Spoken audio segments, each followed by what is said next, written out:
Allow people to enter. Hi everyone, my name is Adam Minkley. I'm a Senior Projects Director with Reuters Events, and thank you for joining us for today's webinar, US Offshore Wind, the Road to 30 Gigawatts by 2030. Today's webinar is being hosted in conjunction with our 6th Annual US Offshore Wind 2021 virtual conference, which is taking place on May the 25th to the 27th. It's a major calendar event for offshore wind professionals. We host networking, we host discussions about projects and supply chain and infrastructure. So if you have a role to play in US offshore wind, I strongly recommend that you attend. So as you already know, today's webinar discussion is all about the US government target announced on March the 29th, which states 30 gigawatts of installed offshore wind capacity by 2030. This target is hugely significant, and according to the published White House fact sheet, this target will trigger $12 billion per year in capital investment. It will pave the way for 77,000 jobs in offshore wind by 2030, and 78 million metric tons of CO2 emissions will be avoided, which I think is equivalent to approximately 17 million cars driven for an entire year. So hugely significant. The fact sheet also states that this target will unlock a pathway to deploy 110 gigawatts or more of offshore wind capacity by 2050. So offshore wind is clearly a key part of the Biden administration's plan to decarbonize its energy sector, which is truly exciting, but the big question remains, how will this target be achieved?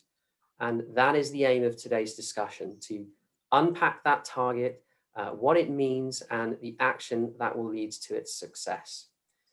So we'll start with a discussion among the panelists, followed by a short Q&A with you guys at the end. So please submit your questions via the Q&A facility in advance, and we'll try and tackle those later. And before we start, I would of course like to say a big thank you to all of the panelists, Derek Stilwell, Adrienne Downey, Damien Bednars, and Jennifer Daniels. And finally, I'll hand you over to your moderator, Xijiao Zhao. But before I do, I will just run over his bio. So Xijiao Zhao is Vice President at IHS Markit and leads the company's power and renewables practice globally. Mr. Zhao has expertise in power and renewable market fundamentals, analysis and forecasting, power market design and policy analysis, renewable energy business models, and company strategies, among other areas. So he's very well placed to moderate today's panel. So without further delay, I'll hand you over to your moderator. Over to you, Xijiao. Adam, and thanks everybody for joining us today. It's truly an honor to join this great forum of some really prominent folks in our industry that Adam has just introduced. And of course, we at IHS Markit, we look at the markets and do analysis all the time, but it's always good to get together with folks along the value chain to discuss really what the potential is for this particular industry. And as Adam just mentioned, there's a lot of ambition, a lot of hype in the offshore wind industry here in the United States. And the question today, with the Biden administration coming in with a very aggressive agenda on both clean energy and climate, in particular in 2 days on Earth Day, that President Biden is going to host a leaders summit for climate. I think we're very well positioned to address what our industry, and particularly the offshore wind industry, could do to push that agenda forward. So I'll quickly introduce our panelists here. We have Damien Bednars from EnBW North America, who is External Affairs Director. Jennifer Daniels, who is the Development Director for Atlantic Shores Offshore Wind. And Adrienne Downey, who is a Principal Engineer with the New York State Energy Research and Development Authority. And last but not least, Derek Stilwell, who is a commercial director for offshore wind in North America for GE Renewable Energy. So welcome you all. And I'd like to kick off the discussion first on the changes in the federal government, right? We have a major agenda change at the federal level. And the Biden administration has really expressed its big aspirations for offshore wind. And I wanted to first ask the question, what do you think the significance of the Biden administration's offshore wind ambitions are, and what they've done so far?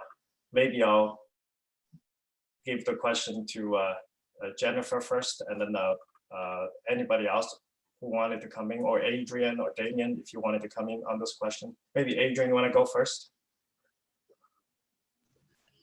Sure. I think we're all eager to answer this one, Zhao. We're so excited by the news and the incredible change in tone from the very top.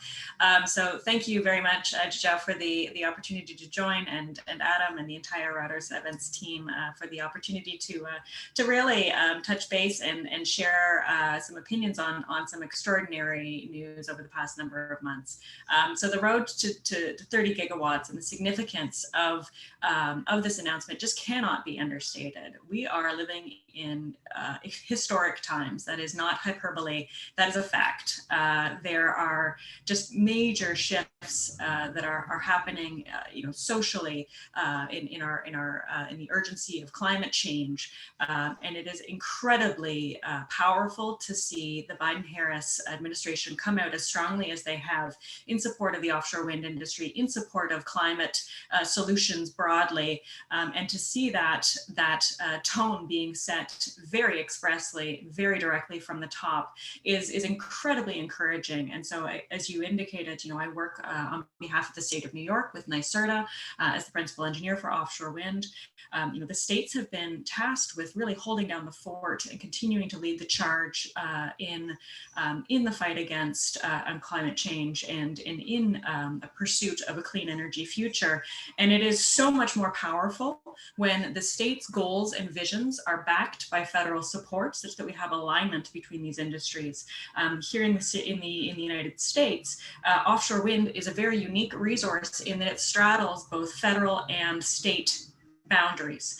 We are subject to the jurisdictionality of both. We need the alignment of both. And so the suite of jumpstart provisions that the Biden-Harris administration came forward with, and really, it was an all of government approach, was just an extraordinarily well-received suite of commitments. My understanding and I think our goals and expectations are that that's just the tip of the iceberg, that we're going to be hearing more, and the allusion to 110 gigawatts by 2050 or beyond is incredibly encouraging. So if we were not all grinning ear to ear with just euphoria that there is a lot riding on this industry, and this industry I think is going to be very well poised to deliver. So I'll stop there and see if there are any other viewpoints to add, but I couldn't have been more pleased to see that those suites of announcements. That's certainly encouraging. We've been saying that for the past 5 years, even the work, and now, as you said, the federal government is very much behind this too. Damien, any thoughts on your side on this from a developer? No, definitely. Thanks, Shija, for the question, and of course, Reuters, thanks for the opportunity to get us all together. I mean, I don't think any of us would have expected to be talking about 30 gigawatts by 2030 of offshore wind on Earth Week this year. I mean, definitely last year, we would have been thinking about this. So I think it's an honor and privilege for all of us to just be here, and that's why we are grinning from ear to ear, because it's exciting. I mean, it is a bold goal, but it's also very realistic. And I think it's exactly what is needed to meet the moment. We are in a climate emergency. We are needing to take action, but we're all taking this approach realistically, responsibly, and in concert with not just the immediate stakeholders we see in front of us, but an opportunity to build out that tent. And I think this is where the administration has really much nailed it, which is expanding the opportunity and stakeholders that will be involved in the development of offshore wind. This is not just an Atlantic issue. This is going to require the Pacific. This is going to require stakeholders well within the middle of the country, as well as the Gulf of Mexico and everywhere else in between. So I think is not only a bold opportunity to meet the needs of our climate and clean energy goals, but this announcement back on March 29th has literally awoken an economic and climate titan that is ready to take on a lot of opportunity. And it's just exciting to be a part of it. It's great. So we, great aspirations, lots of hope. Let's get down to the wire a little bit, right? And Adrian already touched on some of the issues on federal states coordination in terms of regulatory alignment. Can we talk a little bit about that in terms of the permitting, in terms of regulatory coordination? What are some of the current issues that folks are most worried about? Jennifer, you want to address that a little bit? Yeah, sure. Thank you. And thank you again for inviting me here today to talk on this topic. Like everybody else, I'm very excited to see the shift that the industry's taken. But you're right. I mean, it's a huge ambition for the United States. And it's going to take a lot of work. And there's a lot of coordination between the agencies and the states and the developers and the supply chain that needs to take place. We all know that lease areas are limited.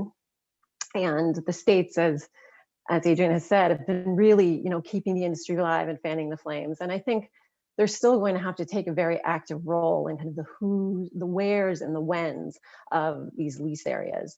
They're going to have to proactively work with BOEM to decide, the stakeholders involved, the locations that are most important, and how they're going to roll them out.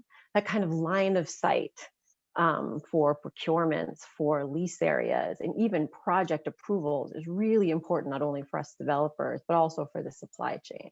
It's fantastic to see the states of Massachusetts and Connecticut and New York and Maryland and New Jersey to have specific targets that we have to meet. But, for example, New Jersey has got specific outlines, specific deadlines for when they're going to roll out a certain number of megawatts out to 2029. Seeing that forecast, seeing that future will really help BOEM kind of hone in on where they need to know next. And it's also a trigger for the industry. We want to localize. We want to know that there's not going to just be one project or two projects, but we want to see the stacking of projects so we can make the right choices in the right places to bring over those critical infrastructure and establish here in the United States to feed the industry. On the regulatory side, Derek, from GE's perspective, you've also been around the industry quite a bit in different parts of the country. Do you see this part playing a role in getting the industry more streamlined?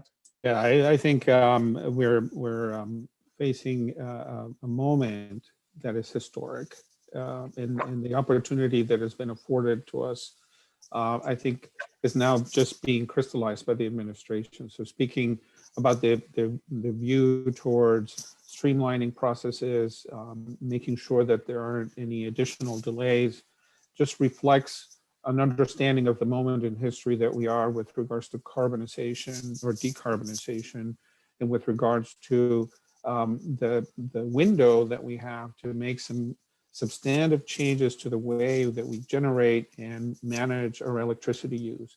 It's part of a very large picture, and it's just reassuring to see that that crystallization. But from my personal perspective, I know the title of our conference, of our webinar, has 230s in it. I'd like to remind everybody of another 30, which was the first 30 megawatts which were installed off the coast of Block Island. We signed that deal in 2013. It started commercial operation in 2016. Although it may seem like a lifetime ago for those of us who have come since then to this moment, you really realize that from a timing perspective, it isn't that long. And we stand on the shoulders of people who have been working for decades to get this industry moving. Millions of dollars have been invested by developers. Agencies have spent decades studying and preparing and developing regulation. State agencies have put a significant effort in just an amazing leadership in terms of getting these projects moving. I won't go into the development phase. I know we'll address it later, but the historic moment that we live now and how it's all coming together. Yes, it's maybe the scale and the targets are surprising to most, but for those of us who have had our hopes pinned on seeing this happen, I think it's just a very happy moment, right? And a lot of the work is still ahead of us. I think we all realize that, but we're not starting from scratch. There's a massive amount of work. There's a European experience that we're relying on product that isn't new. It's been deployed for 30 years. That's another 30. So we're more than 30 years. So we're looking at a confluence of factors that I think this administration is responding to and aligning with that are just creating a perfect moment for this industry to take off. And in terms of, from your personal experience also, do you think, we're talking about a pretty big number here, right? Is the United States ready for this, right? In terms of supply chain in particular, this is a pretty long supply chain from suppliers to EPC to maintenance. How can we gear up for this along the value chain? Fair enough. It's a good question. It's a tough question. I think, and I'll be brief so others can also chime in. But I think the main challenge is going to be in the timing, right? If we had 30 gigawatts in a decade and we had 3 gigawatts a year and it was all orderly, it might be easier. But the reality is that we're going to be ramping up and accelerating. And I think 5 years from now, halfway to the point, we're not going to be talking about 30 anymore. The target's going to be larger.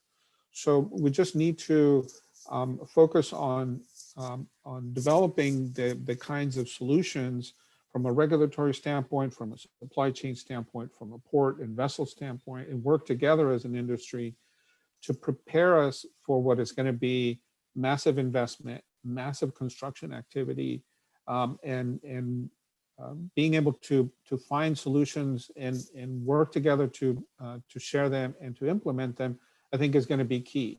So one of the areas that I'm really happy to see is that there are organizations, institutions, agencies working together that allow that platform to be formed and to support what is surely going to be a monumental decade in terms of infrastructure investment. So it's what Jennifer says, sort of the line of sight, right? What's coming and time for everything.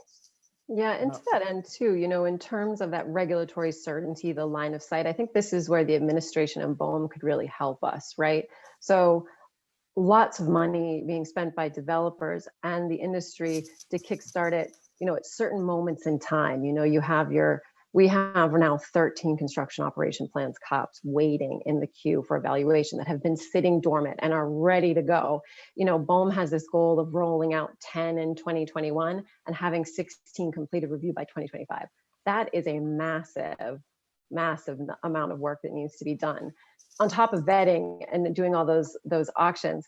So understanding how this is all going to roll out over the next couple of years, it's almost about looking backwards, right? When these certain major triggers, when we're going to get, certain investment decisions are made at certain points in kind of the authorization process. So draft environmental impact statement, final environmental impact statement, record of decision and approval. That's when we as developers will start making investments into the projects and the supply chain. So understanding that line of sight of these, 10 to 16 projects and how they will fall in will help, I think, the industry kind of back into what is needed when, right? When are we going to need certain types of jobs and some types of infrastructure there to support each phase? So I think this is where we can come, we could use a little bit more guidance, I think, and help the industry along, because I do agree with you, Derek, it's going to be rapid. It's all going to happen fast. And I think the target, or at least I hope, the target will keep growing, right? So helping us understand how to time it so that we can continue to hit demand and exceed that target, I think is really going to be critical. So is it time for all of us to get our children and nieces and nephews into studying offshore wind engineering? Is it, is the labor force ready for this? How many generations are we planning for this? Adrian, is that something you've thought about too? Yeah, and I think that's exactly the right framing, Joe. I mean, it's looking to the next generation and thinking, where are you going to be in 2024? Where are you going to be in 2030? How old are you going to be, at these moments in time? And the answer is, STEM programs matter now, and making sure that we are rolling this out to the next generation. It is not too soon, quite the contrary, and even more to the point, things that are very much on our mind here in New York is, the opportunity in setting such ambitious targets and thinking about workforce readiness also makes us shine an incredibly powerful light on the opportunity to build an inclusive economy here, an inclusive clean energy economy. As we look to certainly advanced training schools, as we look to labor, as we look to high schools, middle schools, that's where this starts. And we need to be thinking as an industry about the next generation and how we bring everyone into the clean energy tent. We have major goals, not only in terms of the megawatt capacity here in the state of New York, but also with regards to prioritization of benefits to disadvantaged communities, to including MWBEs in our efforts, to working as partners with labor, project labor agreements, prevailing wage. I mean, these are all the pieces that collectively come together to build, again, an inclusive clean energy economy, but also good paying jobs.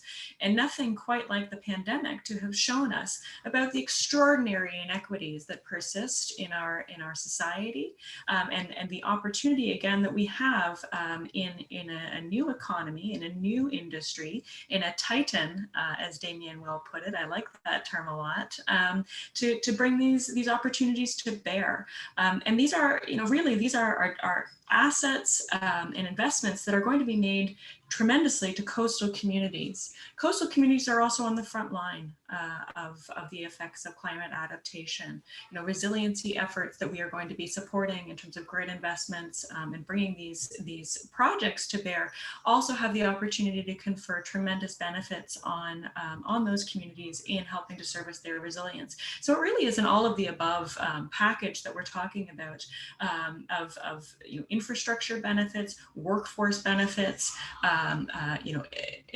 economic development benefits. And as we see, the intersections of where these projects take place, the ports that they will leverage, the communities that are adjacent to all of these aspects, to all of these investments, many of those are frontline communities and communities of color as well. How do we make sure that they're front and center as we look to progressively advance these new targets, these new dimensions? And we're really pleased to see that, again, the priorities that New York State have are echoed likewise in the federal administration's suite of targets and the framing that they have established for this industry. And I'll just,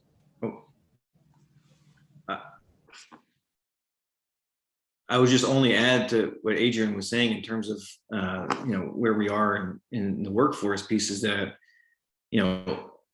we can get all this right from the start, right? I mean, I think to Derek's point, we've come a long way. There's a lot of work that's been done at the ground, and we've got only a couple megawatts out there are actually deployed, but we don't have multi-gigawatt projects laying around already, right? Where we're going to have to kind of go backwards and think about how we can improve upon things. We can get a lot of this right from the start. So if we're looking at 25, 35-year commitments to certain communities in certain states, we're in for the long haul, right? So it is a generational opportunity, right? Like those kids in elementary, middle school are very much going to be part of this industry. And so how do we get that right? And how do we access that to multiple communities? Education and outreach is critical, right? I mean, I think it's just about also creating the narrative and understanding of what are these jobs? What is the opportunity there? Because not everyone is getting on a vessel. Not everyone's walking and climbing up a tower. Right, there's a big difference here, but there's so many other pieces to this that are required at multiple levels that you can be a part of this clean energy industry that are not fully articulated. And I think that's where the opportunity is. And kudos to, the New York team, as well as, now New Jersey, Virginia, of creating those MWBE goals to incorporate more of these small businesses that many times have had the disadvantage. But we can get this right from the start, get them incorporated now. It starts with a lot of outreach and advocacy. And I think that's where, again, the role of developers, but also the states, and now with the federal government behind it, can make a big difference.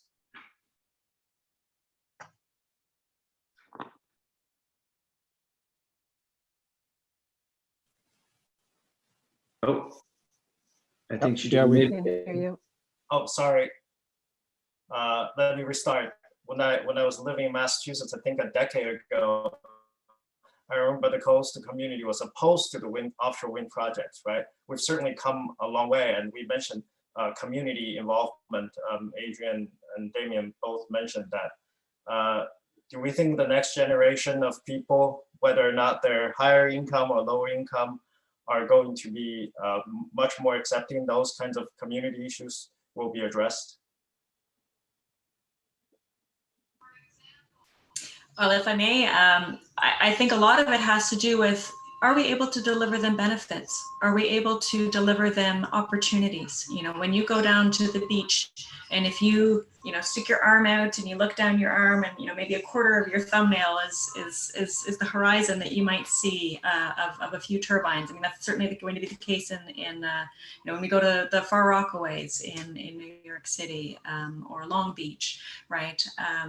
That's if you work in that industry, if you have cousins, nieces, nephews, sisters, brothers, and that's part and parcel of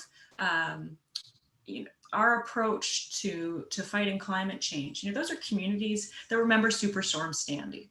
Those are communities that are looking for jobs of the future. When I speak with sixth graders at the Wantagh Middle School on Long Island, they're so jazzed. And you do this exercise. You say, hey, you might be able to see a portion on the horizon. They all kind of go, oh, is that all? It's a different view, and it doesn't mean that coastal communities and viewshed are not a factor, right? I mean, we all appreciate our views, but the Bight is a busy place, and it's home to many important industries, and this may be an incredibly powerful new industry and part of our economic fabric. And so the question will be, how can we communicate and deliver benefits to these communities, and if they're part of the opportunity and they're partners in its cultivation, then you'll find a tremendous amount of support. When we look to the environmental justice communities, they are our front line and have been working steadily on advancing clean energy goals and solutions, and they're active partners as we look to port infrastructure opportunities. If we include these communities as partners foundationally in the advancement of our projects, then we will find ourselves with an overwhelming amount of acceptance. If we don't do that correctly, they'll be right to hold our feet to the fire. And so it's about being proactive in our partnerships and building the right kind of dialogue with stakeholders now. And I'm just really, again, very pleased that that's certainly been the case, in all of New York's policies. Under Governor Cuomo's leadership, we've just been very, very, very focused on making sure that from the get-go, this is an inclusive clean energy economy that we are trying to build here, and that is a hallmark of our approach in engaging with stakeholders toward that effect. Thank you, Adrian. I think we're halfway past that, and we have a lot of questions coming online. So I'm going to start challenging all of you now with some of these questions that have come through, and a few of them I think are quite interesting. The first one that I've seen that I think is an important area to address is the political uncertainty. Right, we had 4 years of the Republican administration, and now we have a Democratic administration. So one of the questions is how much political certainty do we have? And is there any chance that this could be all rolled back if the federal government changes again in 2024, for example? Any takers on that? Jump into the fray, only because I'll try and I'll beam with excitement, but also realism with the rest of the team here. And that is, I think what we're standing on now is some strong foundation to establish an industry that will continue to grow. The reason I say that is the more entities, the more businesses, individuals, communities, and organizations that get involved in this process, the harder it will be to reverse this opportunity. And I do call it as an opportunity because the more people will realize that there is growth here, both economic as well as meeting climate goals, it will continue to be structured in a way that will actually have it to excel. And I think it's much harder to reverse or go backwards once you realize that something's working. It's working for a lot of people, not just a few. And I think, and that's where our goal is in the next few years, is to really ignite that and make that happen. And I think you could see it. It's playing out. I mean, there was a couple of days after the announcement on March 29th, a unity letter about over 100 organizations, across the U.S. that came in support of those goals. It is very much a diverse and kind of communities of all across multiple states and regions, and it shows. This industry is not just for the coasts. I think that's something I want to make sure folks understand. A lot of these pieces, a lot of these entities, the supply chain. I mean, look at things like building out certain vessels that we're going to need to stand this up. Those components, those ships, those engines are being built in Middle America. They're also being built in the Gulf of Mexico. A lot of this is tied together, and that success will be making it very hard for this to be reversed. And that's my opinion, but I believe that's where we're headed. I'd like to add, if I may, I know we have some hard lessons learned already. So from the very early days, I mean, we've learned a lot. We've also approached the different stakeholders a lot better. We've learned to work with other stakeholders. We're approaching it also from a technology standpoint in a way that incorporates not just what we do with the turbines themselves, but it involves things like grid, things like transportation and logistics and ports, and vessel manufacturing and training.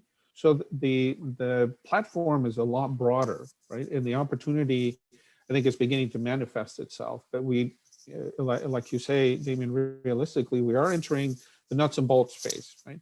Some of the first projects are starting to get close to financing. They're completing permitting. They're getting to the point where investment decisions are being triggered. And maybe a lot of that isn't visible to the public, but it is the kind of irreversible steps that mean that these projects will begin construction in a relatively short time frame. And by the time this administration is out, we're going to have a large number of these projects in full construction. And a lot of the development that happens once financing begins is going to already be visible and felt in the regional economies in the states and in the region.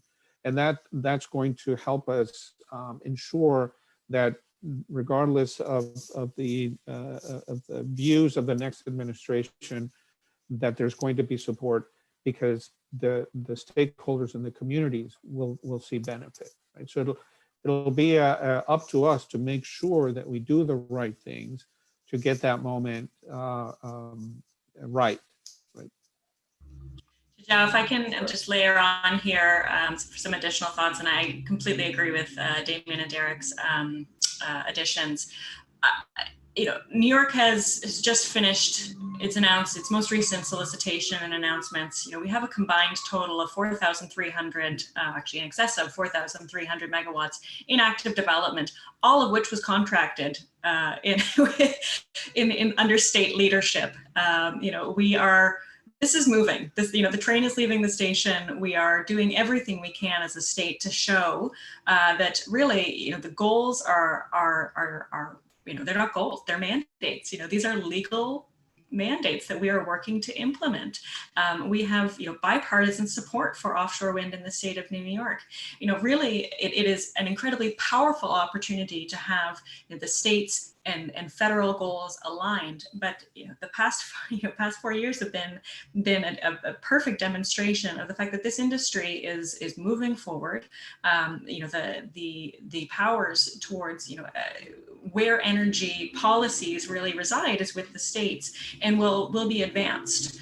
So we are offering that as a major signal of confidence to the industry to say we are open for business. We are serious about making these projects come come to fruition, and we're doing everything that we can to realize them.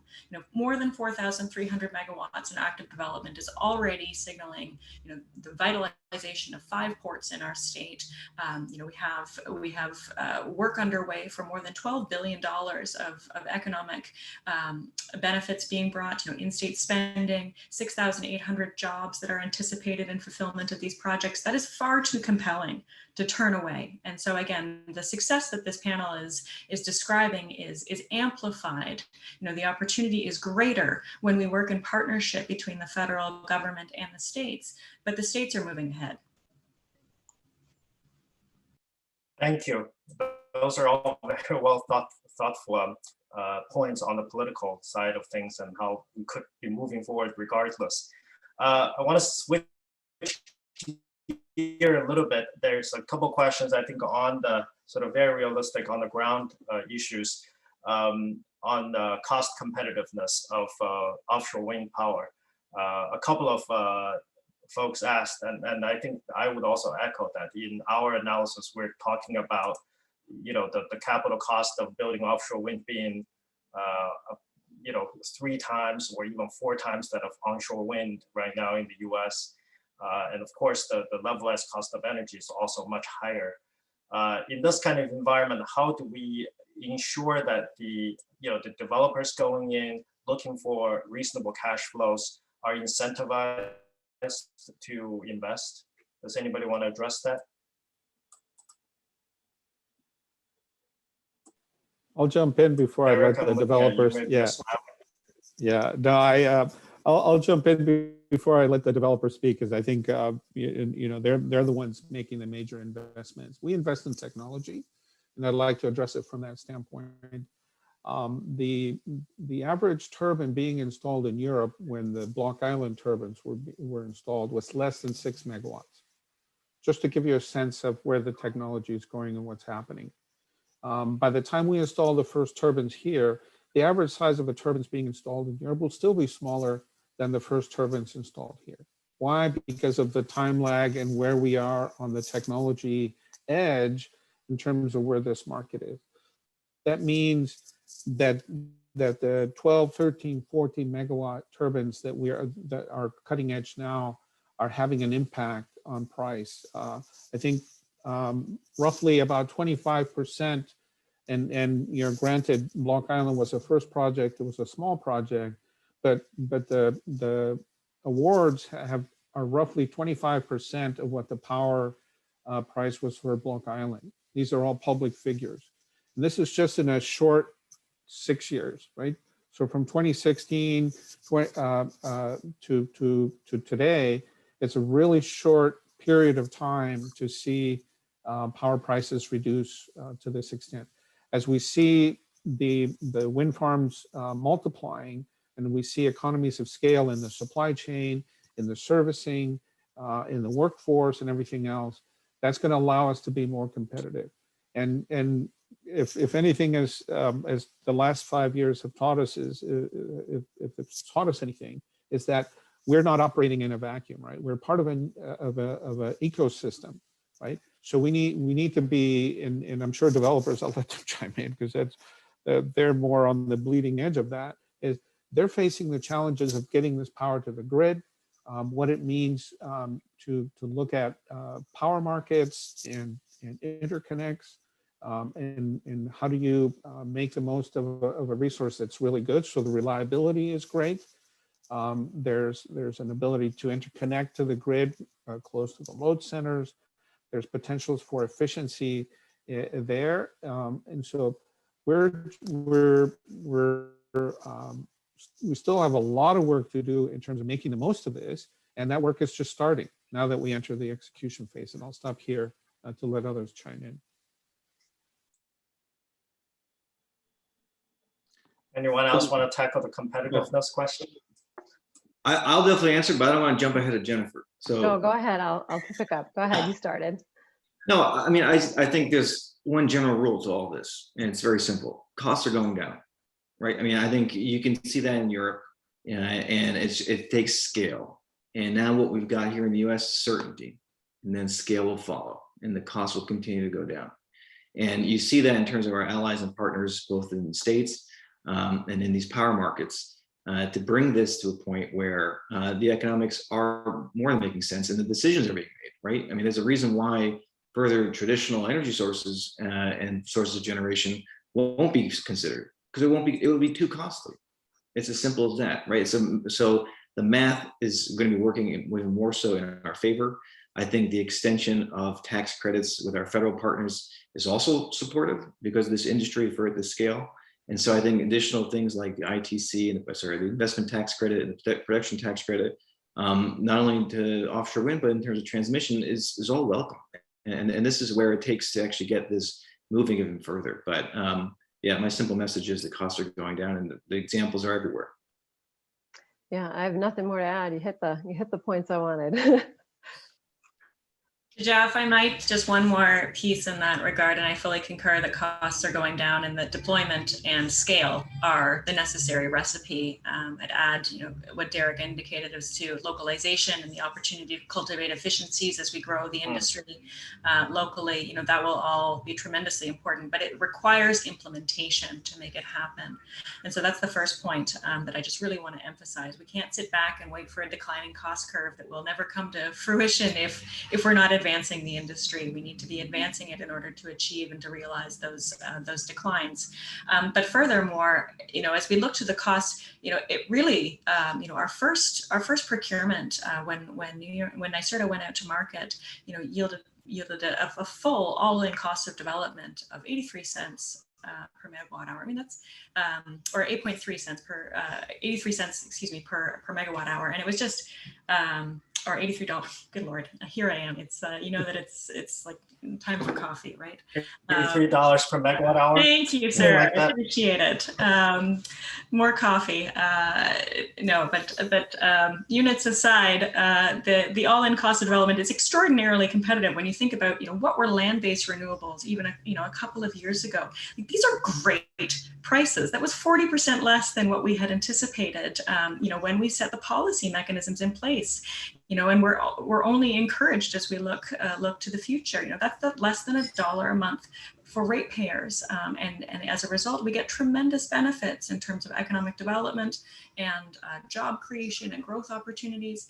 And then when we look at the program writ large, when New York State looked at last summer as part of our clean energy standards, comprehensive filing for the regulations and approach that the state should be taking, we looked comprehensively at costs and we looked at benefits to the program. And when we think about this again from a carbon emissions framing perspective, we're making incredible investments. Not only are we spurring thousands of jobs and billions of dollars of private investment in our grids, we are mitigating the disastrous effects of climate change and climate adaptation that we as society will pay for. We pay for these things. We pay for disaster recovery. We pay for health impacts.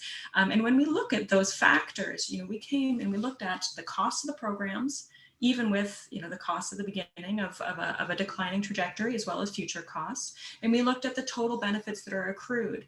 And it's more than $7 billion of net benefits that we can deliver to New Yorkers through these investments. And when we look at the totality of our offshore and land-based portfolio, it's more than $11 billion. So again, these are major investments that we're making in our electricity grid and in our future, really, as society. And I want to make sure that we keep that in mind as we talk about costs. Costs matter, right? And we're eager to drive down prices. We're eager to support ratepayers and to be stewards of their interests. But these are major investments that we are making in our society, the fabric of society writ large. Yeah, I would just jump in. That's exactly the job, right, of the government, to think about the positive and negative externalities. Sorry, Jennifer, go ahead. No, I was just going to agree, add on to Adrian. I mean, cost is really important when you're looking at cost to ratepayers. But it is, I think, if you look at the net benefit, there's no other renewable industry or otherwise that can bring it at this scale, that can bring this many jobs and this amount of carbon reduction. And so I think when you look at it, it's more of the whole package that you're getting. As we see costs, are trending downwards as we localize. But if you balance it out with all the net benefits, I mean, it really makes for a much more positive, clean energy future and probably more likely at the right price as well. So I think we touched on the technology question, cost question, and there are more questions on the supply chain now too, right? Because this is how everything coming together. And we often say supply chain and technology are global in nature. We live in a global market, and in many ways we have benefited from the scale of the global industry to drive the cost declines. But we're also realizing, I think, for some of the nascent industries that are growing fast, we also have certain bottlenecks, right, in global demand and where the supply chain would go.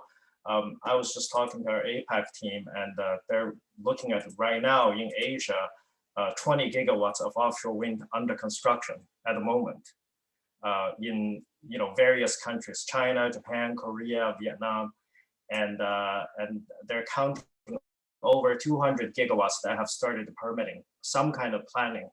So, in a way, they're charging ahead. And Europe, of course, so there are two questions here. One is on, do we see bottlenecks coming up, right? Even in certain regions, we're seeing bottlenecks in certain parts of the supply chain.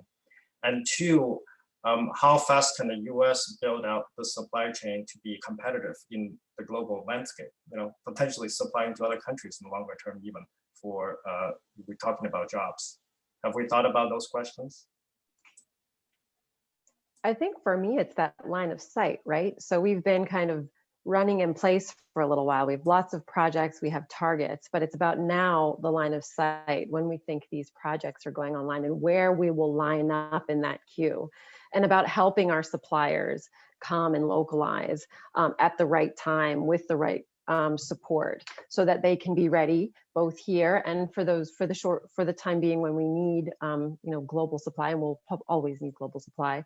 So we know they can understand where we fit in the queue. And I think it's important now. So there's a big target here.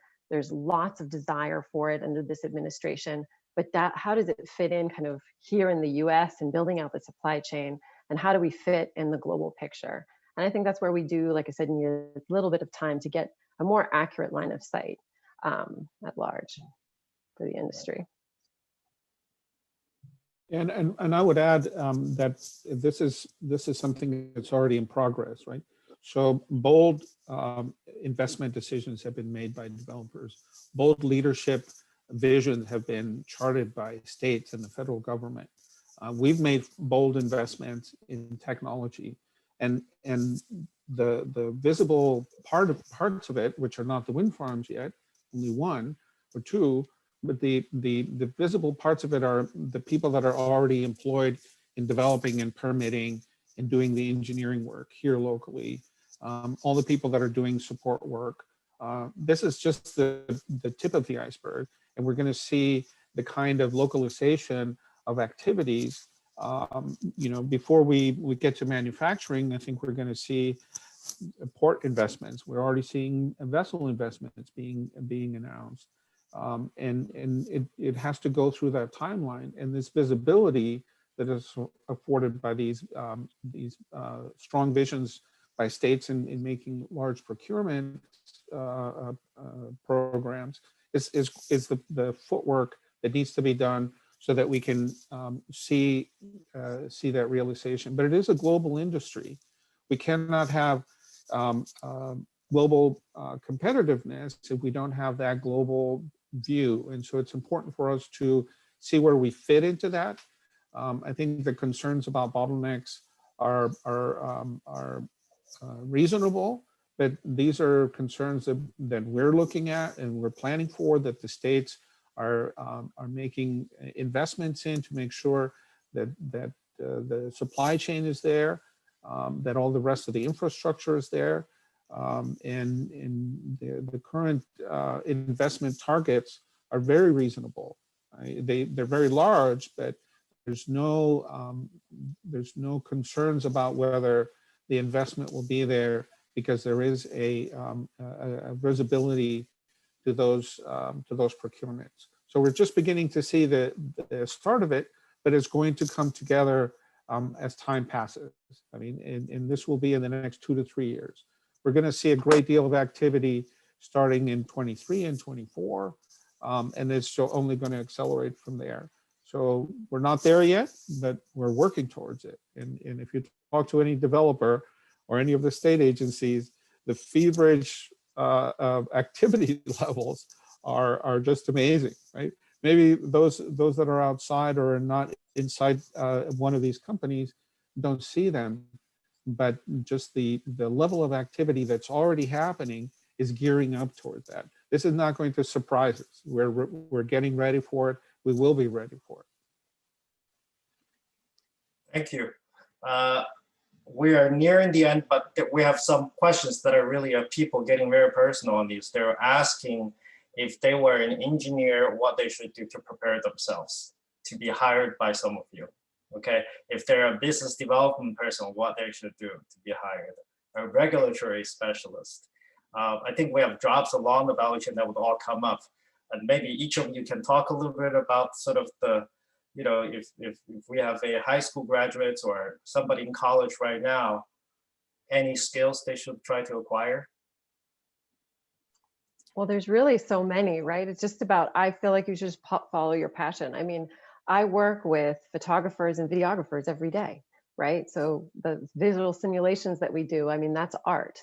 And, you know, that requires photography. So I have some tremendous photographers and videographers creating those renderings for the wind farm. I'm a marine biologist, you know, by training, and here I am working in the offshore wind field, worrying about how the biology, marine biology interacts with the project. But there's just so many things. There's technical, like I said, there's science, there's art, there's math, geology, all of that. There's so many things. And I think I just say that, you know, Atlantic Shores has an open line. And, you know, we're working with local communities and schools to try to get excitement about the project, to open programs, to give talks. I think, Adrian, as you said, you talk to local schools as well, to get them to understand what they are. But our line is open. You know, there's so many skills there that can support the industry, community engagement, public relations, all of those things. It's really world's your oyster. There's so many facets, different phases. So I think it's just encouraging to ask questions. You know, our lines are open, emails are ready. We're happy to talk to you about how to do it. And, you know, as these projects ramp forward and ramp up, there's a lot of jobs that are going to be available. And so, you know, the time is now to kind of hone in what you like and what you're interested in, and just pursue it, follow what you dream. That's a great point. I just want to add to Jennifer's efforts that, you know, there's a lot of, you know, there's roles for a lot of folks that are trying to get in here at the entry level, as well as thinking through kind of where they're going to be in a career.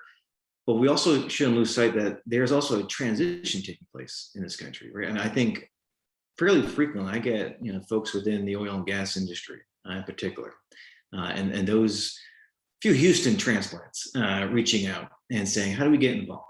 You know, we understand this is what's happening next, you know, and how does my engineering and geology skills, you know, in this prior world, how does that impact, and where do I fit here?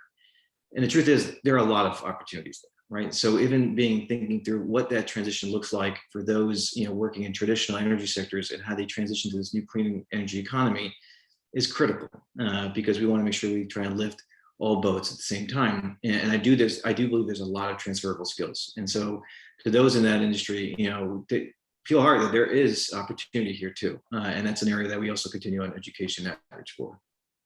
We actually have one question. It is from a Houston oil and gas industry person asking that question. So thank you for addressing that. That's where I got my start, permitting oil and gas infrastructure. Awesome. Just like to add, Zhizhao, if I can, that you know, in addition to Jen and Damien's comments, which I agree completely, you know, it's the intersection as well with trades. You know, if you're a welder, keep welding. You know, we're going to need a lot of welded components. You know, if you're a lineman or woman, you know, we're going to need all of your services. You know, there's just a tremendous intersection. It's not just about, you know, academic degrees and pursuits.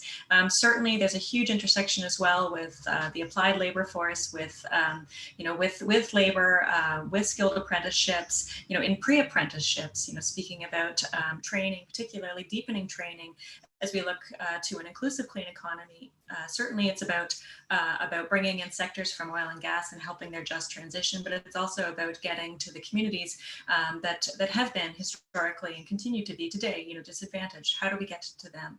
So how do we make sure that we are bringing STEM education into those communities and prioritizing it and telling, little boys and little girls of all colors that this matters and you have a job and a future here, if you apply yourself. And so that's the type of communication that we as an industry need to be making now.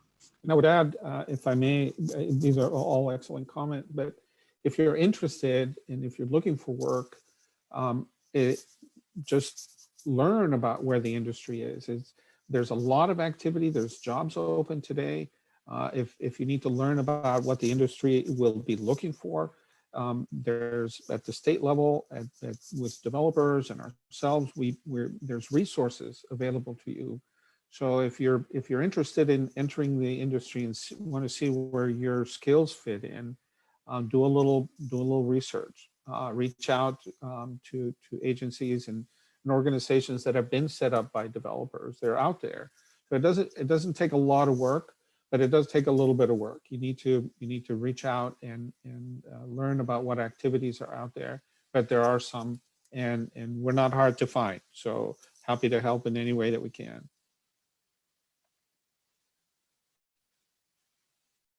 Sorry, so I had somebody from the West Coast asking they haven't heard any movements on their coast and they're pretty anxious. Are there jobs coming? The people on the Gulf Coast. Why has it been mostly a East Coast thing? Can people in the West Coast or the Gulf Coast expect more boom as well?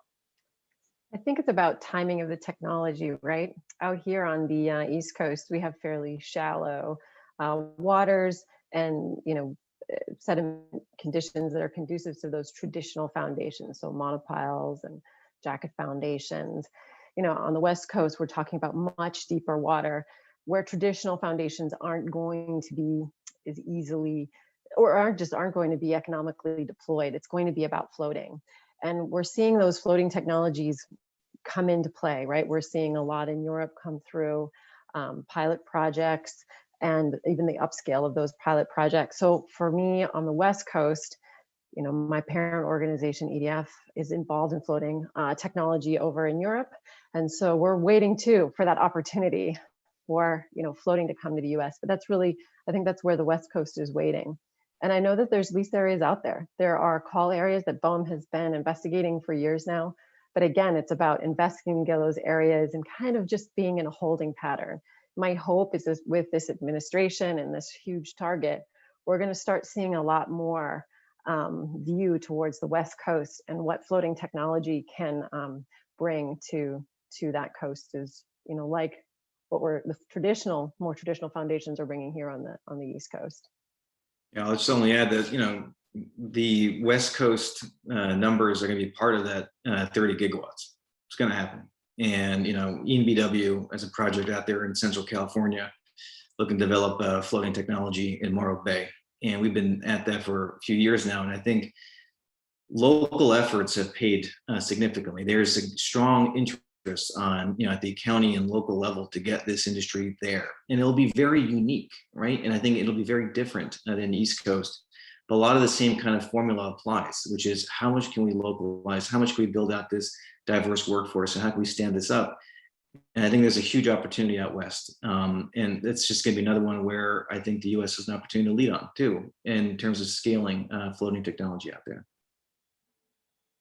Excellent, very hopeful. So 2 minutes left. I have one last question for all of you. It's very simple, yes or no or more.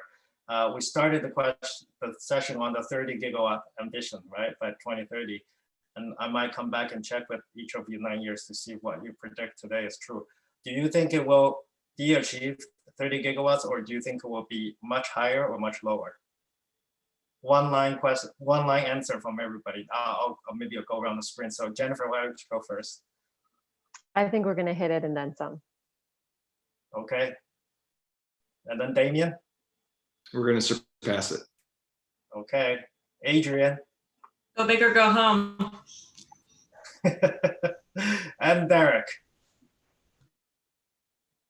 Sorry, needed to unmute. Yeah, I'm going to make a bold prediction. I may not be around when this happens in 25 years or 30 years, but I think just looking at what we've done so far and look at the exponential growth that we can expect to see, I would say if we went from 30 megawatts to 30 gigawatts in a decade or less, I think the next decade after that, we should get to 300, right? And I'm being bold, not because I'm in the industry, even though I am very optimistic about the future, but because we've seen that with the right technology and with the right investments, we can achieve dramatic results, right?